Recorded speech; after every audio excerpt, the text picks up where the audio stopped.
पाकिस्तान जिंदाबाद, पाक फौज जिंदाबाद, इंडिया का जो यार है पाकिस्तान जिंदाबाद, पाक फौज जिंदाबाद। अस्सलाम वालेकुम वरहमतुल्लाहि वबरकातुहू। जी नाज़रीन, आप देख रहे हैं एडीएन न्यूज़। मैं हूं आपका मेज़बान कारी उमर वकास। आज हम चुविंडा जो है वो ग्राउंड के अंदर मौजूद हैं, जहां पर रात के अंधेरे में बुज़दिल हमारे दुश्मन ने जो है वो चुविंडा महाज पर जो है वो पाकिस्तान की आवाम पर जो है वो अटैक किया था।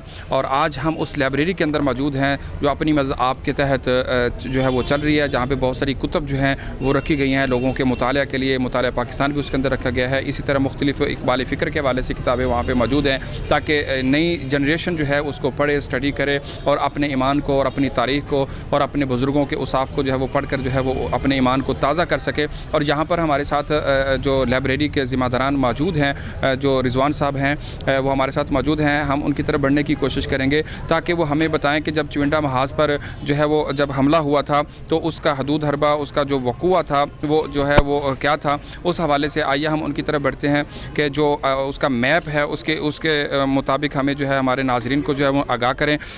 जी इस वक्त हम उनके पास पहुंच चुके हैं। अस्सलाम वालेकुम। ये हमारे साथ भाई मौजूद हैं रिजवान साहब, जो हमें बताएंगे हमारे नाज़रीन को, देखने वालों को। जी आप अस्सलाम वालेकुम। वालेकुम अस्सलाम। क्या हाल है भाईजान? ठीक है, अल्हम्दुलिल्लाह ठीक है। अच्छा, आप ज़रा हमारे नाज़रीन को आगाह कीजिएगा कि चुविंडा महाज पर जब दुश्मन ने रात के अंधेरे में जो हमला किया था उसका हदूद अरबा और उसके बारे में जो है वो क्या तारीख़ हमारी क्या कहती है? जी मैं ये मैप है हमारा 1965 आर का, तो इस पे मैं आपको बता सकता हूँ कि 3 कॉलम में चुविंडा सेक्टर पे जो है वो हमला किया है, बाजरागरी, चारवा और निखनाल सेक्टर से। 3 कॉलम में जब वो एंटर हुए हैं तो उनका प्लान ये था कि हम 24 घंटे में जो है वो गुजरांवाला पहुँचेंगे, वहाँ पे तिक्के कबाब उड़ाएंगे। लेकिन चुबारा पहुंचकर इंडियन मिलिट्री जो है वो मद्दम पड़ गई है। क्योंकि वो देख रही थी कि हम 12 गोला बारूद जो है वो उगर रहे हैं, लेकिन जो ही हम आगे बढ़ने की कोशिश करते हैं तो पाकिस्तान की तरफ से फ़ज़ाई और ज़मीनी जो है वो हमला हो जाता है। तो ये क्यों ऐसा हो रहा है? तो यहीं पे चुबारा सेक्टर पे उन्हें जो है वो तकरीबन 72 घंटे लग गए। ये टोटल चुविंडा से चारवा का 14 किलोमीटर का सफ़र है, जो पहले मैं आपको बताऊँ कि 3 दिन में उन्होंने 7 किलोमीटर का सफ़र तय किया है, जिसको कर्नल तारापुल को उन्होंने फ़ाते फलोड़ा के नाम से अपना परमवीर चक्रव्यूह दिया हुआ है। 3 दिन के बाद फिर वो 3 दिन और वेस्ट किए गए और 14 सितंबर को वो चुविंडा में जो है वो रेलवे स्टेशन पे कब्ज़ा किया। यहाँ से रेलवे टिकटें वापस भिजवाई और कहा कि हमने चुविंडा को फ़ाते कर लिया, अब हमें कोई नहीं रोक सकता। लेकिन ऐसा हरगिज़ नहीं हुआ। चुविंडा के 26 नौजवान जिन्होंने अपने सीने पे बम बांधे और अपनी पाक फ़ौज के शाना बशाना खड़े हुए और जामे शहादत नोश किया। सिविलियन में थे और ऐसा हुआ कि वेरी नेक्स्ट डे यानी कि 15 सितंबर को जब रेलवे स्टेशन क्रॉस करते हुए कर्नल तारापुर बुटर डोगरा के मकाम पे पहुँचे हैं तो वहाँ पे वो मारे गए हैं। सिपा सलावत के मरने के बाद भारतीय सूरमा बुखला गए और उन्हें इल्म ही नहीं हुआ कि क्या करें। दूसरी सिमत जो है हमारी फ़ज़ाई कार्रवाई बहुत ज़बरदस्त थी और ज़मीनी जो कार्रवाई थी उसमें से सिविलियन भी साथ थे, तो उन्हें बिल्कुल समझ ही नहीं आया कि हमारे टैंक तबाह बर्बाद हो रहे हैं और उन्हें मुँह की खाना पड़ी। इसी तरह वो जो है वो टैंक 180 से ज़ायद टैंक यहाँ पर तबाह बर्बाद हुए। ये चुविंडा लैंड ऑफ ब्रेव्स, बहादुरों की सरजमीन, और ये भारतीय टैंकों का कब्रिस्तान कहलाता है। और दूसरा 600 से ज़ायद जो है उनकी लाशें जो थी वो यहाँ पे मौजूद थी उस वक्त। ये कितना दुरानिया जो है इसका जारी रहा? ये दिन तक ये तकरीबन 3 दिन जो है वो यहाँ पे जंग हुई है।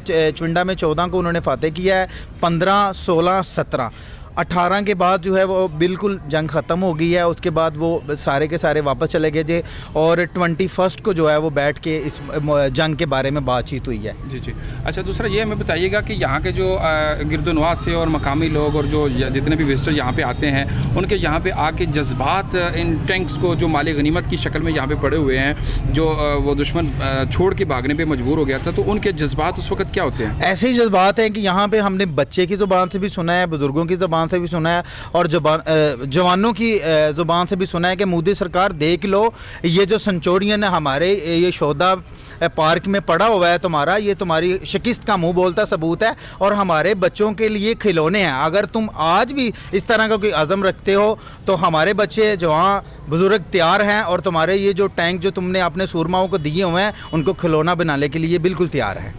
जी नाज़रीन, जैसा कि आपने सुना, रिजवान भाई बता रहे थे कि यहाँ पे आने वाले बच्चे जो माले गनीमत में हमारी फ़ौज ने और हमारी आवाम ने मिलकर जिन टैंक्स को यहाँ पे जो है वो बतौर गनीमत हासिल किया था, आज बच्चे उन टैंक्स को देख के उनको खिलौने के तौर पे इस्तेमाल करते हैं, उस टैंक पे सवारियाँ करते हैं, उसको एंजॉय करते हैं और मोदी सरकार को पैगाम देते हैं कि अगर तुमने अब की बार दोबारा ये गलती दोहराने की कोशिश की तो हम ये टैंक्स वो चाहे यहाँ पे आएँ या तुम्हारी दिल्ली में हो या तुम्हारे मुल्क में हो, इंशाल्लाह हम वहाँ पे खेलने पे मजबूर हो जाएंगे, हमारे बच्चे वहाँ पे एंजॉय करेंगे। हम इन गोलों से, इन टैंकों से, इन बारूदों से डरने वाले नहीं हैं। हम अल्लाह रब्बुल आलमीन की तौफीक से और उसकी ताकत और क़ुव्वत से जो उसने हमें ईमानी जज्बा दिया है, हम टैंकों से टकरा जाने वाले हैं। तो हमारी तारीख़ को जानता है, 1965 के अंदर ये 6 सितंबर जो योम शुहदा है, योम दिफा है, ये 6 सितंबर जो हम इसको यादगार के तौर पर मनाते हैं, तू जानता है इस बात को, तू नहीं पूरी दुनिया जानती है, तेरे बड़े वडेरे भी जानते हैं, तेरे आबा अजदाद भी जानते हैं। अब की बार ऐसी गलती ना करना। आज तेरे लिए यही सबक है